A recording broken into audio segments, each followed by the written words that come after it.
Ẹ káàbọ̀ padà. Nínú fídíò yìí màá máa ṣàlàyé bó ṣe lè wá inverse matrix kan pẹ̀lú lílo adjoint rẹ eléyìí tá a wá nínú fídíò tí ó kọjá. Má gbàgbé pé nínú fídíò tí ó kọjá mo ṣàlàyé fún wa pé adjoint matrix kan tá a máa ń kọ gẹ́gẹ́ bí adjoint A òun ni C transpose tí C mi tó sì jẹ́ kí ni o matrix of the cofactor Ǹjẹ́ tí eléyìí bá yé wa bóo wá ló ṣe máa wá inverse matrix rẹ̀ tó o bá fẹ́ lo àwọn ọgbọ́n tó dópin tí mo lò níbi inverse ti 2 by 2 eléyìí tó lọ òun náà ni pé o lè lo adjoint náà láti wá inverse matrix kan formula tó dẹ̀ ṣì máa lò leléyìí náà inverse yóò máa jẹ́ adjoint of A divided by determinant of A. A já sí pé tó bá ti kọ́kọ́ mọ adjoint matrix kan wàá kàn wá determinant rẹ̀ ló wàá fi wọ́n divide ara wọn. Má dẹ̀ sì gbàgbé pé adjoint matrix kan òun ni C transpose divided by determinant of A. Ǹjẹ́ tí eléyìí bá yé wa ó yá jẹ́ ká find àwọn inverse kọ̀ọ̀kan. Ká pé mo ní A mi ó rí pa ṣe eléyìí náà nínú fídíò tó lọ lọ́hùn-ún 1 2 3 4. So tí A mi bá jẹ́ 1 2 3 4 find inverse of A using adjoint method. So tí wàá ó rí pa tiẹ̀ ti wá adjoint eléyìí nínú fídíò tó kọjá mi ò bùkátà láti wá adjoint mọ́. Má gbàgbé kí ni mo pe inverse ó máa jẹ́ kí ni o adjoint of A over kí ni o determinant of A.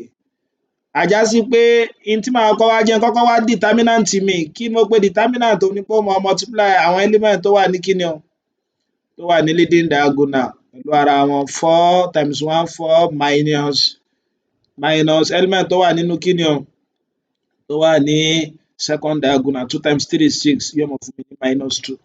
Ó rí pé mo ti mọ̀. Kí wá ní adjoint of A mi? Ó rí pé adjoint of A mi náà kò bùkátà kí n tiẹ̀ kulẹ̀ ṣe é mọ́ mo ti ṣe é nínú fídíò tó kọjá tó o bá tí wò ó mò ń gbọ́yànjú láti wò ó. Ó rí pé answer tá a get nígbà tá a ṣe é nìí jẹ́ ká lọ bẹ̀. Ó rí pé adjoint of A mi fún matrix yìí ó rí pé òun ni a lo 1 2 3 4 náà ni n tá a get rèé o 4 minus 2 minus 3 1 4 minus 2 minus 3 1. Ṣó ti yé? A já sí pé inverse mi sì máa jẹ́ kí ni o adjoint of A over determinant of A. Kí dẹ̀ ni adjoint A mi? Mo ní 4 minus 2 minus 3 1. Kí dẹ̀ ni determinant mi o 1 over 2 yóò máa jẹ́ 1 divided by -2. Ó rí pé tó bá fi multiply rẹ̀ so tó bá wù ọ́ o lè fi -2 yẹn o lè fi multiply rẹ̀. So ó rí pé kò le rárá kàn wá adjoint rẹ kò sì divide ẹ̀ pẹ̀lú determinant. Tó bá rántí method alákọ̀ọ́kọ́ eléyìí tó yá kánmọ́kánmọ́ tí mo ló máa lò òun náà ni pé tó bá ní A 1 2 3 4 jẹ́ ó bóyá get answer kan náà. Òun náà ni pé kí ni mo ló máa ṣe o inverse ẹ̀ yóò máa jẹ́ 1 over determinant rẹ. Kí ni determinant rẹ o? Òun náà ni pé kó multiply eléyìí pẹ̀lú ara wọn 1 times 4 4 minus 2 times 3 6 àbí? Ó wá ṣe kí ni o? Ó ṣe pàṣípààrọ̀ matrix tó wà ní leading diagonal yìí 4 wà níbí báyìí 1 wà níbí báyìí ó máa multiply àwọn matrix yìí by minus eléyìí máa jẹ́ -2 -3. Ó rí pé tó bá ṣe síwájú sí yóò máa fún ẹ ní 1 over -2 4 minus 2 minus 3 1. So rí pé kankan náà la get. Eléyìí ni bó ṣe máa wá adjoint 2 by 2 matrix. Bó ní ká pé ó ní 3 by 3 matrix ńkọ́? Ó yá kí n fi má dára mi láàmú ká pé A mi if A jẹ́ n wo matrix tá a wá adjoint ẹ̀ nínú fídíò tó kọjá so that a ní dára láàmú. Ó rí pé matrix náà ni 1 2 3 1 1 0 5 6 7 1 2 3 1 1 0 5 6 7. Ó yá má dẹ̀ sì gbàgbé find A inverse using adjoint method. Ṣó ti yé wa báyẹn?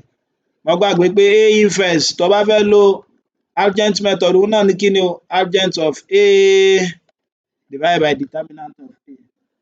A já sí pé kọ́kọ́ find the determinant rẹ náà. Ó yá já wá determinant A òun máa jẹ́ 1 2 3 1 1 0 5 6 7.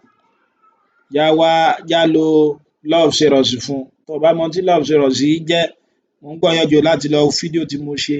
Law of zeros ni àwọn ọ̀nà míì tó lè gbà wá determinant 3/3 rẹ tó dẹ̀ ṣì mọ́ ń yá, òun ni mò ń lò níbí báyìí.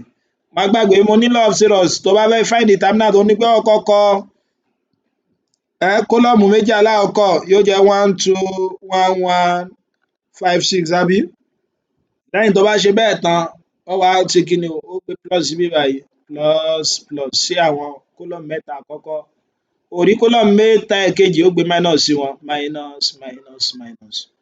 Lẹ́yìn rẹ̀ ó wá máa mú àwọn tó wà ní diagonal 1 1 7, ó multiply wọn. So 1 times 1 times 7 eléyìí ó fún mi ní 7. Eléyìí náà bákan náà ẹ̀wẹ̀ ó ṣe bẹ́ẹ̀, 2 times 0 times 5 yóò fún mi ní 0. Ó mú eléyìí náà, so yóò jẹ́ 1 times 3 times 6, so that is minus 18. So ti yé mi báwọn. Tó bá ti mú tán wá tún mú eléyìí, minus 3 times 1 times 5 minus 15. Tó bá tún ṣe ìyẹn náà tán wá tún mú eléyìí náà bákan náà, yóò fún mi ní minus 0. Then ẹlẹ́ẹ̀kẹta náà bákan náà ẹ̀wẹ̀, minus 2 times 1 times 7, so minus 14. Ó rí pé tó bá ṣe 7 minus 18 yóò máa fún mi ní minus 11 àbí? So minus 11 minus 15 minus 26, minus 26 minus 14 yóò máa fún mi ní kí ni o? Minus 40. A já sí pé determinant A mi jẹ́ minus 40. Mo sì ti wá adjoint A matrix nínú fídíò tó kọjá. Tó o bá mọ̀ bí wọ́n ṣe ń wá adjoint, mò ń gbìyànjú láti lọ wo fídíò mi níbi tí mo ti ṣàlàyé bó ṣe lè wá adjoint. Àní adjoint matrix náà kí la ní yóò máa jẹ́ o? Jẹ́ ká lọ síbẹ̀. Ó rí pa ní yóò máa jẹ́ 7 4 minus 3, àbí bó tiẹ̀ ni tí n bá tiẹ̀ kọ́ gbé wá kò fi mọ́ dà wá láàmú. Jẹ́ ká gbé wá. So copy.